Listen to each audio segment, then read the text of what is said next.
இங்கே எப்போவுமே வாரத்துக்கு ஒரு தடவை பிரியாணி செஞ்சுருவோம். பிரியாணி மாஸ்டர் என் மாமா தாங்க. ஆனால் இன்றைக்கி நான் தான் செய்யணும்னு அடம் பிடிச்சி செஞ்சேன்.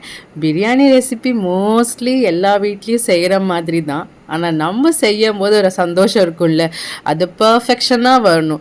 ரைஸ் நல்லா உதிரி உதிரியாக இருக்கணும், சிக்கன் கரெக்டாக வெந்திருக்கணும், ஓவர் குக் ஆகக்கூடாது. நிறைய விஷயம் இருக்குல்ல, டேஸ்ட்டு ரொம்ப முக்கியம் பிகிலு.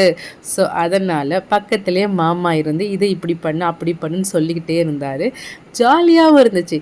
சொல்லித்தராரோ இல்லையோ நிறைய ரொமான்டிக்காகவும் இருந்தது. ரொமான்டிக் மட்டும் இல்லை ஃப்ரெண்ட்ஸ், நிறையா திட்டும் வாங்கினேன். ஆனாலும் மாமா தானே, ஜாலியாக இருந்துச்சு. இப்போ ரெடிமேடாகவே பிரியாணி மசாலா எல்லா இடத்துலையும் கிடைக்கிது. ஆனால் நிறையா பிராண்ட்ஸ் நான் ட்ரை பண்ணியிருக்கேன். எனக்கு ரொம்ப ரொம்ப ரொம்ப பிடிச்சது லூலு மாலில் நாங்கள் வாங்கினது ஃப்ரெண்ட்ஸ். சீரியஸ்லி சொல்கிறேன், செம்ம டேஸ்ட்டாக இருந்துச்சு.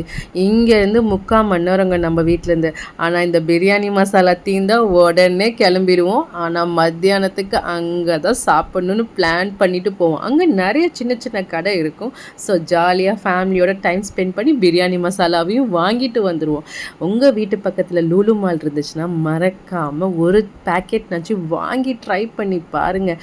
பிரியாணி மசாலா செம்ம டேஸ்ட்டாக இருக்குது. அது அப்படியே சென்னையில் பிரியாணி கொடுப்பாங்க பார்த்தீங்களா, நான் சாட்டர்டே ஒர்க் பண்ணும்போது எப்பயுமே பிரியாணி வாங்கிடுவேன். அதே டேஸ்ட் இருக்கும் ஃப்ரெண்ட்ஸ், செம்மையாக இருக்கும். வீட்டில் சென்னை பிரியாணி செஞ்சால் யாருக்கு தான் பிடிக்காது? பாருங்கள் எப்படி நான் செஞ்சுருக்கேன்னு. நீங்களும் இதே மாதிரி செய்யணுன்னா லூலு மாலில் ட்ரை பண்ணி பாருங்கள். அவ்வளோதான் ஃப்ரெண்ட்ஸ், பாய். நம்ம எப்போவும் பாசிட்டிவாகவே யோசிப்போம். மீண்டும் சந்திப்போம். நெக்ஸ்ட் வீடியோவில் பார்க்கலாம் ஃப்ரெண்ட்ஸ். மறக்காமல் லைக் பண்ணுங்கள், ஷேர் பண்ணுங்கள், சப்ஸ்கிரைப் பண்ணிடுங்க. டாட்டா.